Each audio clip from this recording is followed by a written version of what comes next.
Assalamualaikum warahmatullahi wabarakatuh. Kami dari kelompok 6 ingin mempresentasikan hasil diskusi kami yang berjudul Uji Regresi Linier Sederhana menggunakan SPSS dengan dosen pengampu yaitu Miss Intan Diane Binangkit, SE MSI AFK. Kami akan memperkenalkan kelompok kami. Yang pertama ada saya sendiri, Fadil Muhammad Syahputra, dan di sebelah saya ada adik Puan Maharani dan Sulistia Rahmadani, Nia Frizawati, dan yang terakhir Usman Dulu. Kami akan mulai mempresentasikan hasil diskusi kami. Materi pertama akan disampaikan oleh Sulis. Baik, saya akan membahas tentang tujuan analis regresi linier. Analis regresi linier sederhana digunakan untuk menguji pengaruh satu variabel bebas terhadap variabel terikat. Syarat uji regresi linier sederhana terbagi menjadi dua, yaitu valid dan reliable. Yang kedua, normal dan linier. Dasar pengambilan keputusan. Pengambilan keputusan dalam uji regresi linier sederhana dapat mengacu dua hal, yaitu yang pertama, membandingkan nilai signifikasi dengan nilai probabilitas 0,05. Yang pertama yaitu jika nilai signifikasi kecil dari 0,05 artinya variabel X berpengaruh terhadap variabel Y.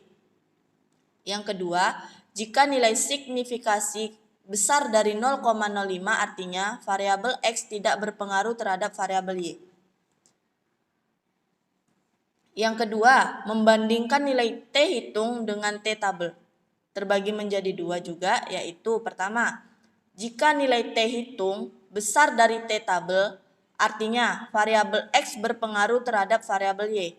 Yang kedua, jika nilai T hitung kecil dari T tabel, artinya variabel X tidak berpengaruh terhadap variabel Y. Selanjutnya yaitu contoh kasus. Terhadap data penilaian dengan judul motivasi terhadap prestasi kerja. Dari judul di atas, maka hipotensi atau kesimpulan sementara yang diajukan dan yang akan diuji analis regresi linier sederhana adalah motivasi terhadap prestasi kerja. Adapun data penelitian yang dimaksud sebagai tabel di bawah ini. Baik, selanjutnya disampaikan oleh Nia. Kepada Nia kami persilakan. Baiklah, di sini saya akan melanjutkan presentasi dari Sulis. Nah, setelah ada contoh kasus, kita membuka software SPSS. Nah, setelah kita membuka software SPSS, kita klik variable view. Nah, di sini di name kita masukin di baris pertama itu X dan baris kedua itu Y. Nah, di baris yang pertama ini di label kita masukin motivasi dan baris kedua yang Y kita masukkan prestasi kerja. Dan di kolom resource kita di baris pertama dan kedua kita pilih scale.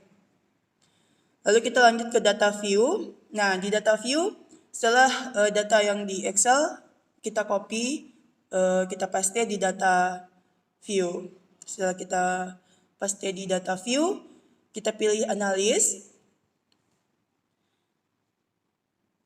Lalu kita pilih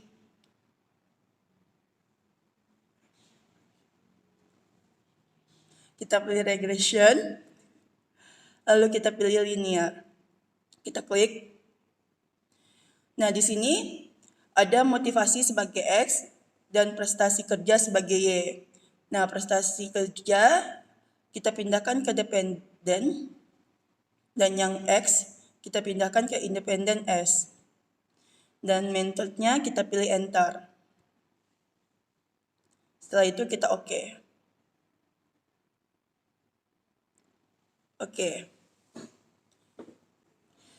Dapatlah hasil dari SPSS.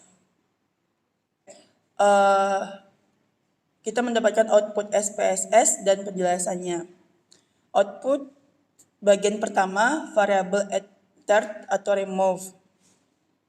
Tabel di atas menjelaskan tentang variabel yang dimaksud serta metode yang digunakan.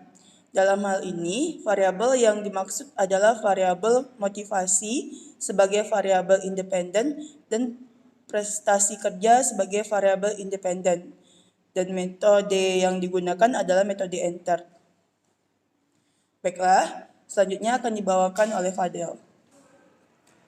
Baiklah, saya akan melanjutkan materi yang disampaikan, yaitu model summary.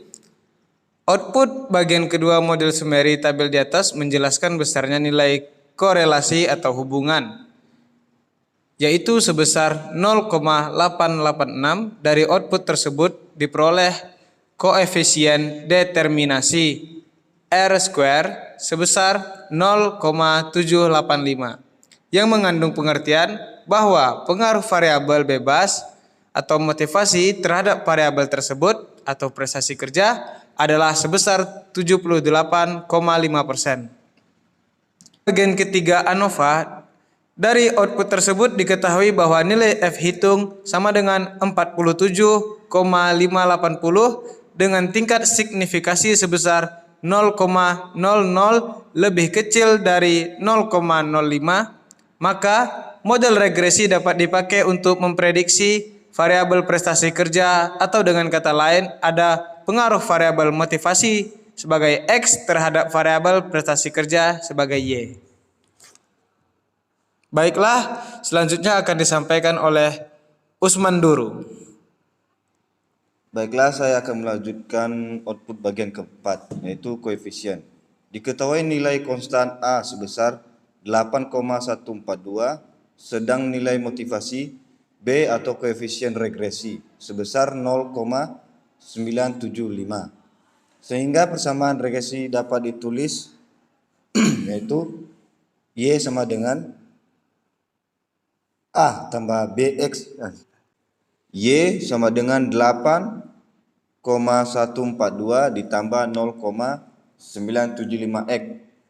Persamaan tersebut dapat diterjemahkan.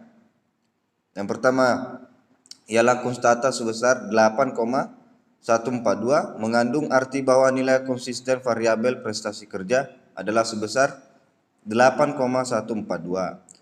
Yang kedua, koefisien regresi X sebesar 0,975 menyatakan bahwa setiap penambahan 1% nilai motivasi, maka nilai prestasi kerja bertambah sebesar 0,975. Koefisien regresi tersebut bernilai positif, sehingga dapat dikatakan bahwa arah pengaruh variabel X terhadap Y adalah positif. Sekian dari saya, akan dilanjutkan oleh adik Puan Maharani. Terima kasih. Baiklah, saya akan melanjutkan presentasinya. Pengambilan keputusan dalam uji regresi sederhana. Yang pertama, berdasarkan nilai signifikansi, dari tabel koefisien diperoleh nilai signifikansi sebesar 0,000 lebih kecil dari 0,05, sehingga dapat disimpulkan bahwa variabel motivasi sebagai X berpengaruh terhadap prestasi kerja sebagai Y.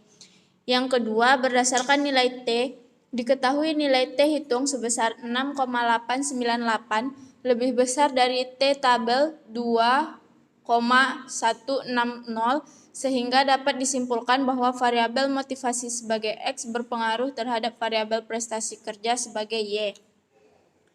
Catatan cara mencari T tabel. T tabel sama dengan dalam kurung A/2 banding N kurang K kurang 1 sama dengan 0,05 bagi 2 banding 15 kurang 1 kurang 1. Dapat hasil sama dengan 0,025 banding 13. Dapat dilihat dari tabel di bawah. Pada kolom kelima 0,025, baris ke-13 terdapat 2,16037. Lalu ini hasil kurvanya. Di bagian merah area tidak berpengaruh dan bagian yang hijau area berpengaruh. Sekian dari saya, terima kasih. Sekian presentasi dari hasil diskusi kami. Lebih dan kurang mohon maaf. Wabillahi taufiq wal hidayah. Assalamualaikum warahmatullahi wabarakatuh.